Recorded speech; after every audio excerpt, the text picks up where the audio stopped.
আর কোন জিজ্ঞাসা আপনাদের? জি, কোনো অনলাইন প্রতিবাদ করতে গিয়ে বা কোনো দাবি আদায় করতে গিয়ে নিহত ব্যক্তিকে শহীদ বলা যাবে কিনা?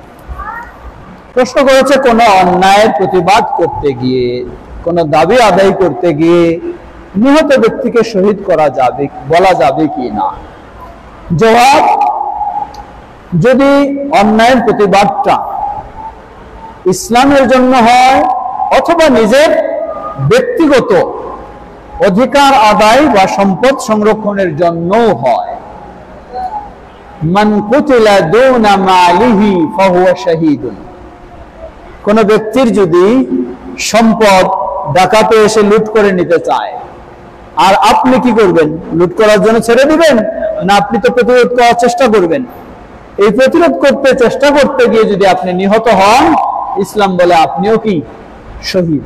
মান কুতিলা দুনা মালিহি ফাহুয়া শাহীদুন, সেও শহীদ। তাহলে এখন বুঝবেন আমাদের সমাজে কি সমস্যাটা। সমস্যা হলো পাইকারি শহীদ বলেই, আবার যেটা হওয়া দরকার সেটা বলি না, এই হলো অসুবিধা। না, তা কেন করবেন আপনি? কেউ যদি ইসলাম বিরোধী কাজ করতে গিয়ে, ইসলাম বিরোধী অধিকার আদায় করতে গিয়ে শহীদ হয়, তাহলে তাকে কখনো শরীয়তে শহীদ বলা যাবে না। উদাহরণস্বরূপ আমাদের দেশে নারীবাদী আছে না? নারীবাদী মানে কি? যে সমস্ত নারীরা বলে যে নারীর অধিকার আদায় করতেছে। নারীর অধিকার মানে নারীর অধিকার, নারী যেন বেপরদায় চলতে পারে, নারী যেন উন্মুক্ত খোলামেলা চলতে পারে, এটা হলো নারীর অধিকার তাদের কাছে। এখন এই অধিকার আদায়ের জন্য কেউ যদি আন্দোলন করে আর সে যদি নিহত হয়, তারে কি শহীদ বলা যাবে?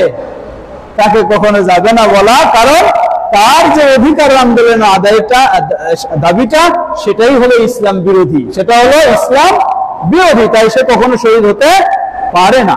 কিন্তু একজন যদি ন্যায্য অধিকার তার এবং ইসলাম বিরোধী নয়, তাহলে অবশ্যই সে হবে। আল্লাহু তাআলা আ'লাম। জি।